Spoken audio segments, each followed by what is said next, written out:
Clawfinger, who of course are going to be supporting Alice in Chains on their upcoming tour in October. And right now we have reached, I guess you could say, the climax of our program, because we're going to hook up now with Rage Against the Machine, and I'm joined by Tom. So Tom, very nice to see you. How are you doing today? Doing just fine, thank you. It's a pleasure to be here in Holland. Great. We can turn the clock back a little while, just back to Lollapalooza, where you were playing in America. How did that go for you? Oh, it was great. I mean, we got to play with a lot of bands that were friends, Tool and Alice and Primus and all.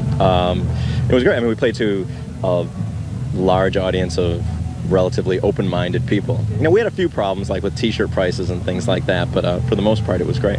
And you've been doing a few shows over in Europe as well. Yeah, it's festival time when we're here. We played Reading, and we played a festival in Belgium yesterday and today in Holland, and then we're playing some headlining shows on our own, and ending up with a anti-Nazi League benefit in Brixton. Yeah, Brixton on September 11th. Yes, I was actually going to ask you about that a little bit later on, but I was just wanted to know your thoughts. Why do you think Europe was first to catch on to Rage Against the Machine before the States?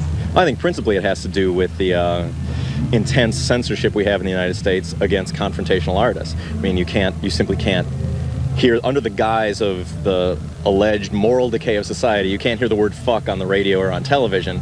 You know, when it's obviously, to me, it seems like it's obviously a smokescreen to keep people's minds off larger issues. But over here, that doesn't seem to be as much of a problem, and so the access to people is a little easier. Okay. You guys, you come from a lot of different ethnic backgrounds, and that I believe that, well, I feel that that's added a lot of flavour to your music. Do you think that's also given you a lot more credibility in your message? Oh, I don't know about it from a credibility standpoint. I mean, whatever color your skin is, if you're telling the truth, you're telling the truth. You know, that's what it boils down to. But you know, obviously some of the ethnic backgrounds of different people in the band, myself included, has helped to kind of fuel dissatisfaction with the system under which we live, and because of the way that you're treated. You know, in some interview the other day, they asked me, you know, well, what were some of the formative political events in your life? And I was I named like a couple of, like this KKK demonstration that I went down to protest and this stuff. But then I realized that no, I mean, it all comes from having brown skin in America. You know, you start with it, you start your political education on the playground in kindergarten when kids start name calling and you have to defend yourself. You know, that's when it all starts. So that's why this whole anti-fascist, anti-racist, anti-Nazi League thing that we're promoting this time around is very important. We brought the anti-Nazi League to all of our shows on this tour, and it's ending up, what we're trying to do is, it's really a two-pronged thing. On the one hand, on an informational and educational level, to let people know basically that it's just not cool to be a fascist. You know, nobody's born a racist. There's no such thing as a racist gene, right? And all of that end of it is leading up to on October the 16th, there's an anti-Nazi rally in Welling to protest the British National Party, which is a creeping disease that you all have over there. And we encourage everybody to show up and express how you feel about the fascists. But then on the other hand, there's an informational level and there's a street action level. You know, it's one thing to sit back and just complain about the rise in racism. It's another thing to get out in the street and kick the shit out of Nazis, and we encourage the latter. I must say that you are one of the few bands that actually puts that message across, and also you do a lot of you know, benefit gigs and so on, so you're actually working at it at that level as well, as you just said. So thanks, Tom. We're going to talk to you a lot more. We've got some Rage live performance coming up as well, but right now we're going to go into a video and we're going to see Rage Against the Machine, Killing in the Name, and we'll be back with Tom a little bit later on. Tom from Rage Against the Machine is still with me on this Headbangers Ball New Talent special, and in the last segment there you were telling us a little bit about what you've been actually doing at a street level to support the causes that you deal with in your lyrics. Do you think that the band still retains an underground feel, the same underground feel that resulted in your first showcase in New York being sold out like weeks in advance?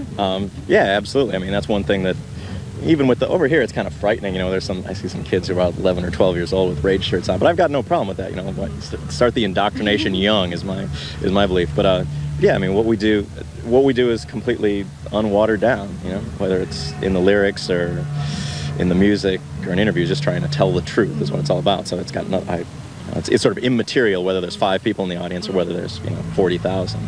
That's what it boils down to. Okay, because I know in your previous band you had some like record company BS to deal with, bullshit. Was that? I know it's very important for Rage to, you know, have total creative control and no compromise, and obviously that must work with the label you're with at the moment. Yeah, I mean, record company BS, no. Couldn't imagine such a thing ever happening. Yeah, I mean, that was one of the key, we weren't even interested in doing a record deal with an independent label because we thought that was compromising an amount of control. And in a few instances, you know, it's a matter of educating the label to our specific needs, our specific eccentricities, and that we want everything to be, you know, we have complete artistic control over every aspect of what we do, and maintaining that pure is something which is very important. And for the most part, record labels are, you know, they're big companies that they sell a product, you know, and you know, educating them to let them know that we're not a box of Tide or something like that is something that is important in it. And there's roadblocks along the way, but we've been persistent.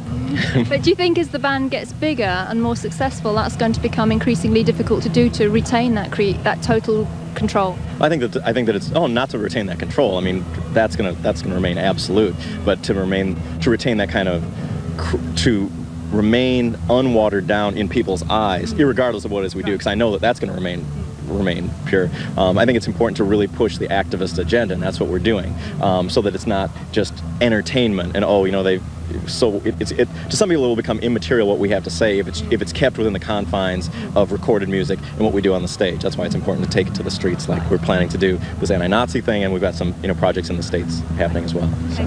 Moving on to the self-titled debut album, I was interested to see that you decided to produce that yourselves. Now, you felt that you were the only people that had the total vision of what you wanted? Yeah, absolutely. And we wanted to, we just wanted to capture the moment. You know, we wrote those 10 songs and wanted to get them in as raw a format as we possibly could. And so we hired very inexperienced record producers ourselves to do the job.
The key will break it. I've got no patience now. So sick and complacent now. I've got no patience now. So sick and complacent now. Sick of you. Time has come to play.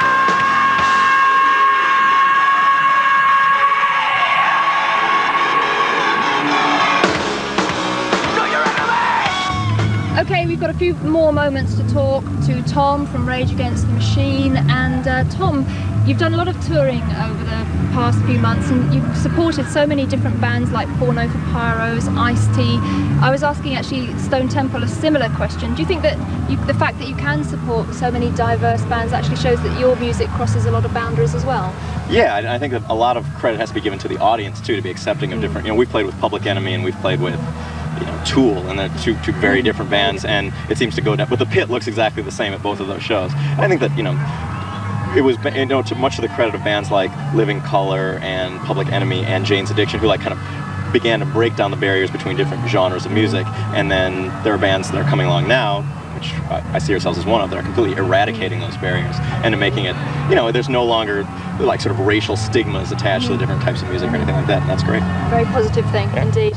And we've talked about the album, we've talked about live gigs. What about videos? How comfortable do you feel with making a video?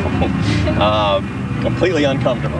We have, I mean, I look at it like this, you know, for the most part, what you see on TV is escapist bullshit and sort of just consumer culture, you know, crap and commercials for bands. What we try to do, what we do is, I think, a little more incendiary than your average thing. And so, you know, what Zach has to say is different than what anybody else has to say who's making videos for. It's very confrontational as well. Yeah, yeah. And so for that 4 minutes or however long it is to have something completely different and something completely you know, sort of contrary to the whole consumer culture bullshit is something which I think is positive. But there's a, you know, it's an uneasy relationship we have, but one that we're willing to try to exploit for our own ends.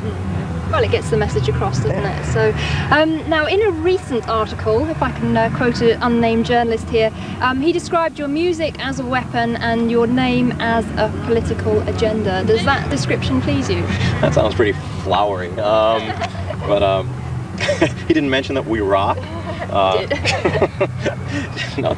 Yes, that sounds exactly like what. Yeah, I mean, the name is the name. We chose the name because it's, you know, at the time everybody was picking one-word noun names, you know, like Nirvana, kind of aping Nirvana, and there were all sorts of wolves and tools and this and that. Not that I have anything against those bands, but we wanted a name that was sort of a directive as well as summing up what we do.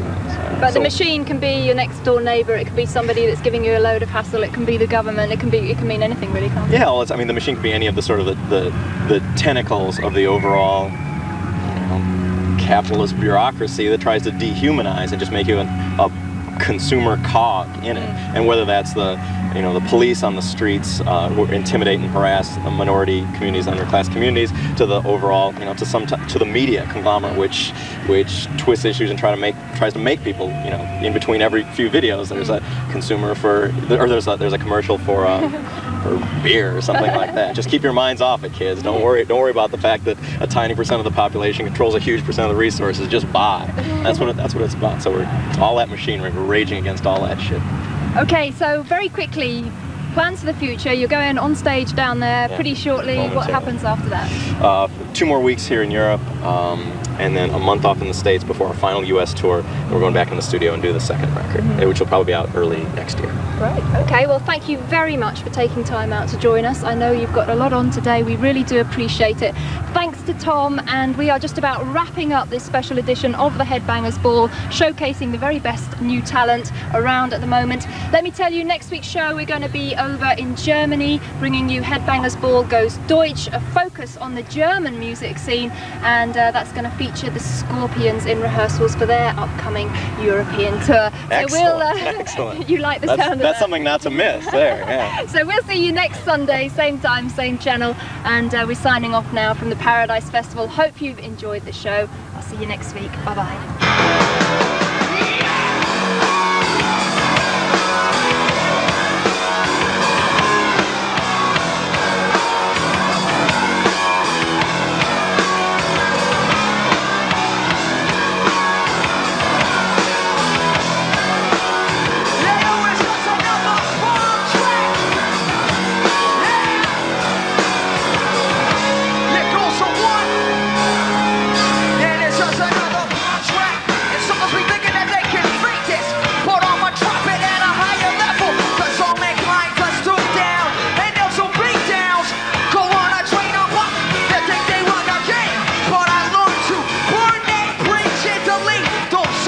Beat.